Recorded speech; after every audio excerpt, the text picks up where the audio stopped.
4월 21일 메이저리그 신시내티와 애리조나의 경기 데이터 분석 시작하겠습니다. 먼저 분석에 앞서 최근 영상화되어 제공되고 있는 메이저리그 분석에 대한 결과가 좋지 못한 부분에 있어서 시청하시는 분들의 아쉬움이 있으시나 저희 김상세 팀에서는 영상화되지 않는 경기들도 모두 분석하여 정보를 제공하고 있습니다. 이 스포츠 분석의 100%는 없지만 단기적인 게 아닌 장기적으로 수익을 보실 수 있게 도움을 드리고자 하고 있으니 영상하단 고정 댓글로 문의를 주시면 도움을 드릴 수 있도록 최선을 다하겠습니다. 신시내티는 직전 경기에서 이 인디애나를 상대로 6대3으로 패배를 하고 말았습니다. 이날 경기에서 조이 보토가 3개의 안타를 때려내며 맹활약을 하긴 했지만 다른 선수들의 타격이 분산이 되면서 이 대량 득점의 기회는 잡지 못하면서 3점밖에 점수를 뽑지 못했죠. 이날 안타 7개를 포함해서 출루도 많이 가져갔던 이 신시내티지만 이 10번이 넘는 출루 동안 3점은 조금 득점이 아쉽다라고 밖에 정리할 수 없을 것 같습니다. 이 타격에서 워낙 뜨거웠던 신시내티이기 때문에 최근 식어가는 이 타격감은 상당히 아쉬워 보이며 이 카스텔라노스의 최근 타격감이 제일 아쉽다라고 할 수 있죠. 이 4할이 넘는 뜨거운 타격감에서 어느덧 3할이 깨지고 2할 9푼 5리까지 타격감이 저조해졌다는 것은 이 신시내티 입장에서 그렇게 좋은 소식은 아니라고 보여지는 것 같습니다. 이 반면 상대인 애리조나는 직전 경기에서 워싱턴을 상대로 5대2로 승리를 하며 기분 좋게 원정을 떠날 수 있게 되었습니다. 이날 경기에서 7번 타자 아메드 빼고는 모두 안타를 쳐냈으면서 굉장히 타격이 좋은 흐름을 가지고 갔다라고 할 수 있죠. 그리고 이제 부상자 명단에서 빠져나와서 복귀를 기다리고 있는 마르테의 자리까지도 채워진다면 애리조나의 타선은 더 뜨거워질 수 있을 것 같다라고 말씀드릴 수 있을 것 같습니다. 내일 경기에서 이 마르테가 선발을 출장을 하느냐 안 하느냐도 유심히 지켜봐야 될 요소이며 이 마르테가 출전한다면 애리조나는 더 좋은 소식을 가져올 수 있지 않을까라고도 생각이 드는 것 같습니다. 양 팀의 선발 투수는 카스틸로와 갈렌으로 발표가 났습니다. 선발의 무게감에서 어느 정도 차이가 나는 것 같은데요. 이 카스티오 같은 경우에는 3경기 나와서 1승 1패, 병자책점 7.04를 기록하고 있죠. 이 첫 번째 등판에서 개막전이죠. 세인트루이스를 상대로 완전히 무너지며 좋지 못한 모습을 보여줬고 피츠버그 상대로 반등에 성공하며 7이닝 4피안타 무실점 피칭을 했던 이 카스티오였습니다. 다시 반등에 성공은 했으나 이 샌프란시스코 상대로 직전 경기에서 5이닝 동안 이 2개의 홈런 포함해서 7피안타를 얻어맞고 4실점을 하며 마운드에서 내려가야 했던 카스티오라고 할 수 있죠. 결국 피홈런이 상당히 많아지고 있는 이 카스티오인데 이 카스티오가 타격에서 어느 정도 일가견이 있다는 팀을 만났을 때만큼은 분명히 실점을 하는 모습을 보이고 있고 좋지 못한 모습이 계속해서 이어지고 있습니다. 그나마 위안을 할 것이 있다면 이 제구죠. 이 볼넷이 많이 없다라는 점은 그나마 위안을 할 수 있지만 실질적인 타격에서 많이 맞아나가고 있다는 점은 이 평균 96마일, 97마일까지 나오는 빠른 공이 전혀 위력을 보이지 못하고 있다라고밖에 볼 수 없을 것 같습니다. 이 반면 상대의 갈렌 투수 같은 경우에는 이번 시즌 한 경기 등판에서 1승을 챙기고 2.25의 평균 자책점을 기록하고 있습니다. 이 오클랜드를 상대로 등판해서 4이닝 동안 3피안타 1피홈런 1자책점을 기록하면서 무려 8개의 탈삼진을 뽑아내며 좋은 모습을 보였었는데요. 이 93마일의 빠른 공과 87마일의 커터 그리고 85마일의 체인지업 그리고 81마일의 커브를 고르게 구사를 하면서 타자들의 타이밍을 뺏어내는 이 좋은 피칭을 하고 있습니다. 어떻게 보면 카스티오는 하락세에 있고 갈렌은 스타트를 잘 끊었다라고 볼 수 있게 양팀 선발 투수 분위기가 좀 다르다고 볼 수 있을 것 같죠. 이번 두 번째 경판 경기에서 어떤 모습을 보여줄지 기대가 되고 있는 이 갈렌이긴 하지만 분명히 좋은 모습을 기대할 만하지 않나라고 말씀드릴 수 있을 것 같습니다. 이번 스프링 트레이닝이죠. 이 갈렌은 스프링 트레이닝에서도 4경기 동안 선발 등판을 해서 이 2.13의 좋은 평균 자책점을 기록했다라는 점은 굉장히 긍정적으로 평가할 수 있는 요소가 많은 투수다라고 정리할 수 있을 것 같습니다. 이 양팀의 불펜 경우에는 조금 상황이 다릅니다. 이 신시내티는 극강의 투수 2명만이 버티고 있습니다. 안톤과 풀머이죠. 이 9.2이닝 동안 0.93의 아주 좋은 평균 자책점을 보유하고 있고 8.1이닝 동안 무실점으로 이 롱 릴리프 해수로의 역할을 똑똑히 해주고 있는 이 안톤이라고 할 수 있습니다. 따라서 내일도 이기는 경기가 된다고 한다면 이 카스틸로가 내려가고 롱릴리프로 안톤이 챙겨주고 풀머가 마무리라는 그림이 나올 수 있을 것 같다라고 보여지는 것 같죠. 그도 그럴 것이 신시내티는 이 많은 3명의 투수에게 마무리 기회를 주었지만 총 5번의 기회를 주어서 2번의 블론이 있었고 3개의 세이브밖에 챙기지 못하였으며 이들 선수들의 높은 평균 자책점은 마무리 투수로서의 아직 적합함을 볼 수 없다라고 말씀드릴 수 있기 때문인 것 같습니다. 결국 이 풀머가 마무리를 채워내며 이 신시내티 경기를 마무리 지어준 투수가 될 것 같다라고 예상할 수 있는 것 같은데 더 중요한 거는 이 안톤의 활약인 것 같습니다. 분명히 애리조나는 이 타격에서 정말 좋은 모습을 보여주는 팀이고 이 카스텔로가 무너질 가능성도 대비해야 되기 때문에 만약에 점수가 조금 나는 3대4나 4대5의 상황에서 경기 후반으로 접어든다면 분명히 카스텔로도 조기 강판이 됐을 상황이고 안톤은 클러치 경기를 유지하기 위해서 분명히 롱릴리프로서의 활용이 이루어질 것이다 라고 예상할 수 있을 것 같죠. 따라서 내일 경기 흐름에 따라 다르겠지만 분명히 안톤의 존재는 굉장히 중요해 보이는 신시내티라고 볼 수 있을 것 같습니다. 이 반면 애리조나 같은 경우에는 좀 의존하는 투수들이 어느 정도 있습니다.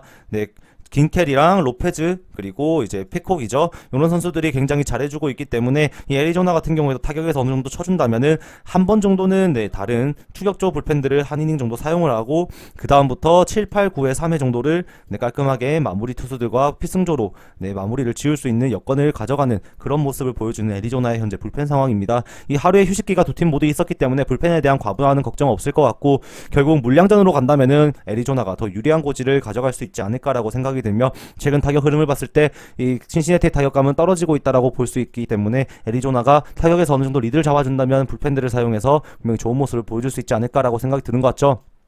하지만 애리조나도 문제가 있다면 역시나 마무리 투수로 생각하고 영입을 했고 활용을 했던 이 데벤스키의 활약이 부진하다라는 것입니다. 이 두 경기 나와가지고 세이브 기회를 두 번 줬지만 한 번은 무너지고 말았고 결국 방어율은 9점까지 올라갔던 이 데벤스키죠. 이 데벤스키가 무너지지 않아야지만 애리조나는 분명히 좋은 모습을 보일 수 있을 것이다 라고 말씀드릴 수 있을 것 같습니다. 양 팀의 경기를 정리를 하자면 결국 애리조나의 승리에 조금 더 가깝지 않나라고 먼저 말씀을 드릴 수 있을 것 같습니다. 애리조나는 직전 경기에서 한 명 빼고 모든 타자들이 타격 조율에 성공을 하면서 안타 맛을 봤었고 이 마르테죠. 카일 마르테도 복귀를 눈앞에 두고 있는 만큼 이 햄스트링에서 복귀해서 돌아온 마르테가 있다면 애리조나의 타격감은 더 올라갈 수 있다라고 보여지는 것 같습니다. 반면 이 신시내티 같은 경우에는 조금 타격감이 떨어지는 모습을 결국 보여주었고 이 카스텔라노스가 타격감이 정말 좋을 때 신시내티가 엄청 상승세를 탔지만 최근 많이 급격하게 떨어지고 있는 이 카스텔라노스의 타율은 신시내티 입장에서 굉장히 좋지 않게 느껴지는 것 같죠. 여전히 조이 보터가 분발을 하려고 하고 있지만 좋지 않은 상황이고 나퀸도 장타력을 보여줬다가 어느 순간부터 조금 분발하지 못하고 있습니다. 그나마 위안할 건 나킨이 직전 경기에서 또 홈런은 기록했다라는 점이죠. 그래서 이 신시내티 타격도 결국 이 큰 거 한 방씩 터져버리는 것이 굉장히 크게 느껴졌던 타선이었는데 결국 애리조나의 갈렌이 이번 스프링 트레이닝 때부터 보여줬던 모습을 이 개막하고 나서 첫 등판에서도 이어서 보여줬다라는 점에서 이 결국 조금 좋지 못한 타격으로 경기를 마무리할 가능성이 높아 보인다라고 말씀드릴 수 있을 것 같습니다. 이 애리조나의 타격을 절대 무시할 수가 없고 신시내티는 타격에서 하락세가 있다라는 점 그리고 선발 투수에서 갈렌이 더 상승세 있고 카스텔라노스는 반등에 성공했지만 타격이 강력한 팀에게 또다시 무너지면서 좋지 못했다라는 점을 종합한다면 결국 애리조나의 승리 사이드가 조금 더 잘 생각이 되는 것 같다라고 말씀드릴 수 있을 것 같습니다. 4월 21일 메이저리그 시카고 컵스와 뉴욕 매치의 경기 데이터 분석 시작하도록 하겠습니다. 먼저 직전 경기에서 시카고 컵스는 애틀랜타에게 13대 4로 대패하면서 이 믿었던 선발 투수 카일 핸드릭스가 완전히 무너지는 모습을 지켜봐야만 했죠. 결국 4이닝 만에 강판당하고 총 5명의 불펜을 사용하면서 경기를 끝내기는 성공했지만 이 많은 실점을 하면서 상당히 내상이 깊었던 경기를 했던 이 시카고 컵스였다라고 말씀드릴 수 있을 것 같습니다. 이날 경기에서 이 시카고 컵스도 무려 10개의 안타를 뽑아내는 성공했지만 단 4득점만을 올리면서 굉장히 비효율적인 경기를 운영했다라고 정리할 수 있을 것 같죠. 타격감에서 분명히 좀 리조나 이 브라이언트가 살아나는 모습을 보인다는 점은 긍정적이라고 말씀드릴 수 있을 것 같지만 여전히 이 득점 효율이 상당히 아쉬운 이 시카고 컵스의 현 상황이라고 말씀드릴 수 있을 것 같습니다. 반면 뉴욕 매치의 경우에는 직전 경기에서 이 쿠어스 필드로 달려가 2대1로 콜로라도를 마지막 경기에서 물리치고 기분 좋게 다시 원정길을 떠날 수 있게 되었죠. 이 하루의 휴식기도 있었기 때문에 크게 부담은 없을 것으로 보이며 이 뉴욕 매치가 최근 놀라운 점은 이 지는 경기에서는 크게 점수를 많이 주는 경우를 보이지만 이기는 경기에서는 점수를 많이 주지 않고 굉장히 마운드 운영을 잘해서 적은 득점으로도 승리를 가져가는 모습을 보여준다라는 것입니다. 따라서 쿠어스필드에 올라가서도 단 1실점만을 허용한 채 이 스트로맨이 8이닝 동안 무려 3피안타 1볼넷 5개의 탈삼진에서 단 1실점만을 허용했고 이 마무리로 디아즈가 나와서 1이닝을 깔끔하게 막아주며 이 승리를 거두었던 매치였죠. 이 불펜의 휴식도 보장이 되었었고 분명히 매치가 이 투수력 운영만 잘 된다면 적은 점수로도 승리를 거둘 수 있는 그런 능력을 가진 팀이 아닌가라고 최근 모습이 보여지는 것 같습니다. 양팀의 선발 투수는 아리에타와 타이후안 워커로 발표가 났죠. 제이크 아리에타의 경우에는 이번 시즌 3경기 나와서 2승 1패 평균 자책점 3.18을 기록하고 있으며 이 피츠버그 상대로 2차례 등판하고 미러키를 상대로 1차례 등판해서 총 3경기에 등판했었는데 등판 기록이 생각보다 나쁘지만은 않습니다. 이 안타 개수를 본다면 6개, 7개, 4개를 허용하면서 2이닝당 1개가 조금 안 되는 정도의 피안타율을 기록하고 있으며 이 한 번씩 제구가 안 되는 상황이 생기긴 하지만 여전히 이 커맨드는 우수하다고 보여지는 아리에타라고 할 수 있을 것 같죠. 이 피홈런을 직전 경기에서 1개 허용하긴 했지만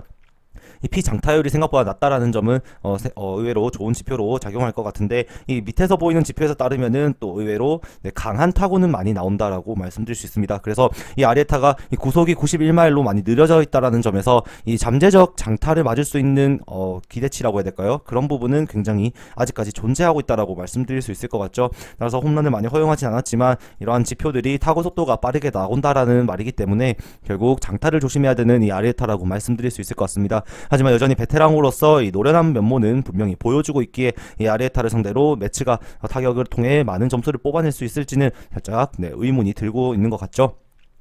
이 반면 타이완 워커 같은 경우에는 지난 시즌 토론토에서 류현진 선수와 함께 경기를 뛰었던 이 선수가 매치로 이적을 한 선수죠. 두 경기 나와서 승패 없이 평균 자책점 2.61을 기록하고 있습니다. 이 마이애미를 상대로 6이닝 동안 4피 안타 2실점을 하고 필라델피아를 상대로 4.1이닝 동안 3피 안타 1실점을 하고 조기에 내려갔었던 이 타이완 워커였습니다.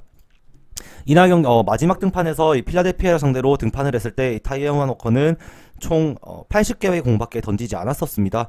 그렇기 때문에 이 투구수를 조금 더 가져간다면 분명히 더 좋은 경기를 보여줄 수 있는 타이완 워커이지 않나라고 생각이 드는데요. 이 시카고 컵스의 타격감이 굉장히 부진하였던 최근 경기였고, 이 타자들이 득점을 해주는 수준보다 더 많은 실점을 하는 이 불펜들과 선발들이었기 때문에 경기를 많이 이길 수 없었던 안 좋은 분위기의 시카고 컵스라면 이 워커가 어느 정도 자신감을 가지고 분명히 던져줄 수 있진 않을까라고 생각이 드는 부분도 있는 것 같습니다. 여전히 95마일의 빠른 공과 88마일의 슬라이더, 91마일의 체인지업이 굉장히 위력적으로 다가오는 타이완 워커이고, 메이저리그 평균 지표들을 봤을 때도 분명히 중상위권에 위치하는 성적을 가지고 있다는 점에서 이번 시즌 워커가 매치에서 어느 정도 활약을 해줄 수 있을 것이다라고 말씀드릴 수 있을 것 같죠.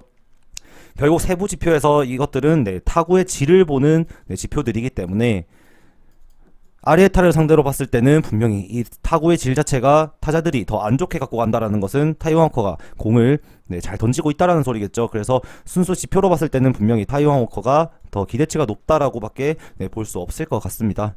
이 양 팀의 불펜 자원을 보면 빈익빈 부익부가 느껴지는 어느 정도 느낌이 있습니다.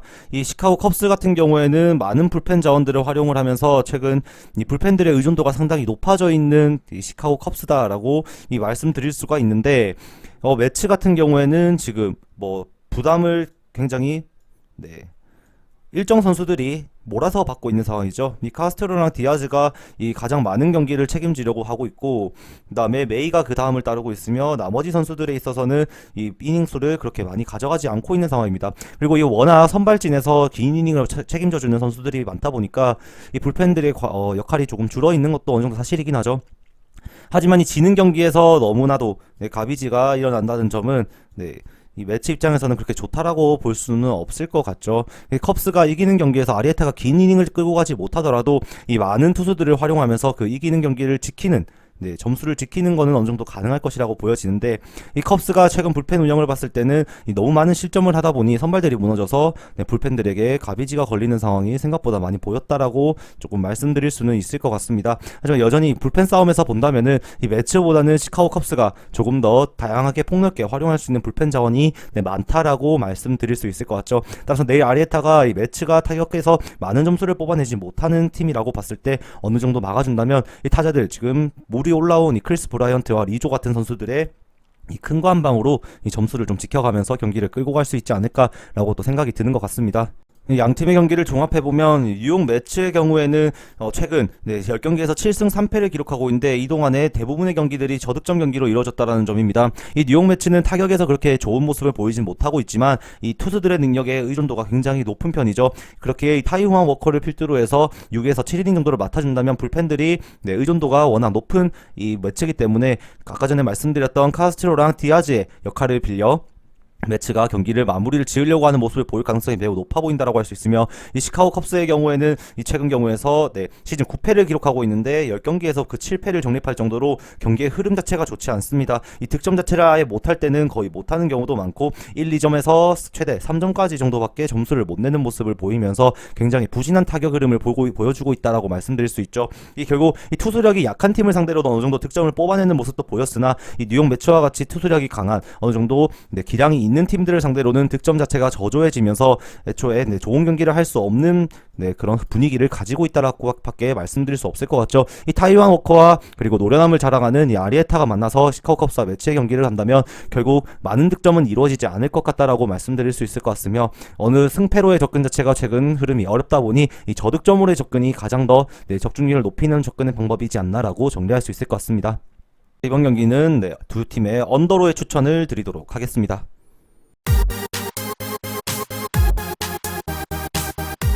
4월 21일 메이저리그 마이애미와 볼티모어의 경기 데이터 분석 시작하도록 하겠습니다. 이 직전 경기에서 양팀 모두 상대팀에게 1대0으로 패배를 하면서 이 아쉬운 모습을 보이고 말았던 양팀의 직전 경기라고 할 수 있을 것 같죠. 이 타격에서 어느 정도 부진이 있다라고 보여질 만큼 굉장히 아쉬운 타격감을 보여주었던 양팀이었습니다. 이 마이애미도 샌프란시스코를 상대로 단 안타 3개만을 뽑아내며 좋지 못한 모습으로 경기를 마무리를 지었고, 이 볼티모어 같은 경우도 텍사스를 상대로 안타 단 5개만을 뽑아내며 1득점도 하지 못했던 모습을 보였습니다. 이날 경기에서 모두 선발 투수를 공략하지 못했던 두 팀이고, 이 불펜들을 끌어내면서도 계속해서 점수를 뽑아내지 못했던 만큼 이 타격감에서 많이 죽어있다라고 볼 수 있을 것 같으며, 워낙 이 투수력이 좋은 두 팀이라고 할 수 있기 때문에 이러한 성적도 어떻게 보면 좀 당연하지 않았나라고 좀 말씀드릴 수는 있을 것 같습니다.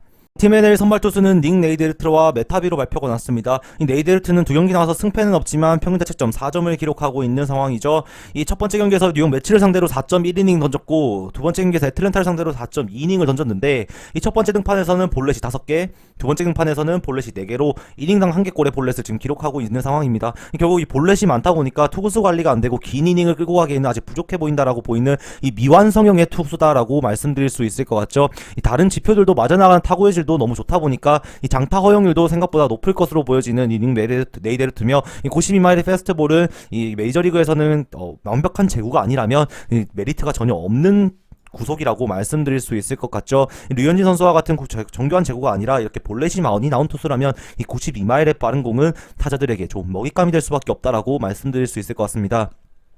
반면 상대인 메타비의 경우에는 이번 시즌 3경기 나와서 1패 평균 자책점 5.02를 기록하고 있습니다. 이 직전 경기에서도 5이닝을 채우지 못하고 시애틀을 상대로 4.2이닝 만에 홈런 1개 포함 3피안타 2자책점으로 마운드에서 내려가게 되었던 메타비였는데요. 이번 시즌 두 번째 등판 보스턴을 상대로 5이닝을 던진 것이 고작이었으며, 첫 번째 개막 시리즈에서 보스턴을 상대로도 5이닝을 못 던지고 4.2이닝, 그리고 시애틀 상대로도 4.2이닝으로 결국 이닝을 길게 끌고 가지 못한다는 점이 굉장히 아쉬운 메타비라고 할 수 있습니다. 그나마 이 네이데르트에 비해서 좋다라고 말씀드리자면 결국 이 볼넷 수치죠.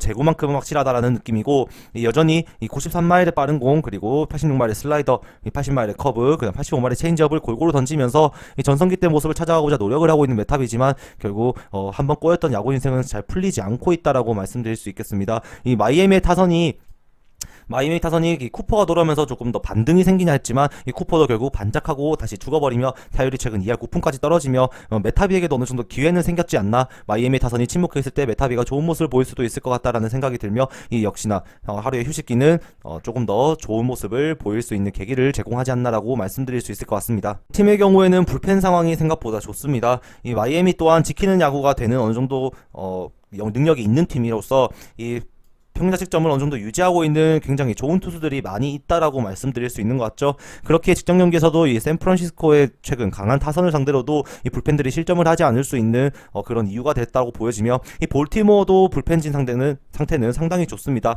어느 팀에게도 밀리지 않는 성적을 가지고 있는 이런 불펜들이 많은 만큼 이 양팀이 내일 선발들이 빠르게 무너지더라도 결국 클러치 싸움으로 타격에서 해결이 안 된다면 불펜들이 올라와서 그 타이트한 경기를 계속해서 이어줄 가능성이 굉장히 높아 보인다라고 밖에 볼 수 없을 것 같죠. 결국 이 투수 노름이 될 것으로 보이는 내일 경기입니다.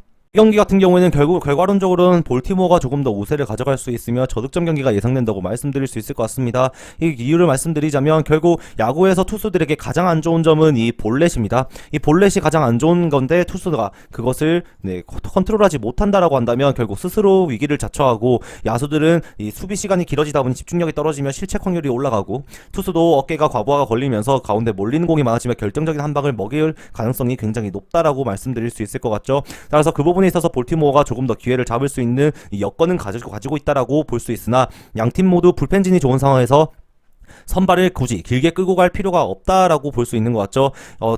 두 팀이 경기 운영을 봤을 때 양팀 선수 모두 4회를 끝나고 이 5회를 채우지 못하고 경기에서 내려가는 모습을 많이 보여줬던 만큼 이 과감한 선발 투수의 교체가 분명히 이루어질 가능성이 매우 높다라고 말씀드릴 수 있을 것 같습니다. 이 타격에서 안 풀리고 있다 보니 투수력으로라도 경기를 승리를 하며 분위기 반전을 하고자 하는 두 팀이기 때문에 내일 경기에서 두 팀의 투수 노름이 분명히 이루어질 가능성이 매우 높아 보인다라고 말씀드릴 수 있을 것 같죠. 따라서 선발 투수가 크게 무너지는 것을 두고 보지 않는 감독들 그리고 불펜진의 투입으로 진화를 시도할 거라는 그런 모습을 예상해 본다면 내일 경기는 저득점의 양상도 굉장히 좋아 보이며 선발 투수에서 볼넷을 고려를 했을 때 조금 더 우위에 있는 팀은 이 볼티모어 사이드도 이 생각을 할 수 있을 것 같습니다. 이 언더와 볼티모어의 사이드를 승리를 추천드리도록 하겠습니다.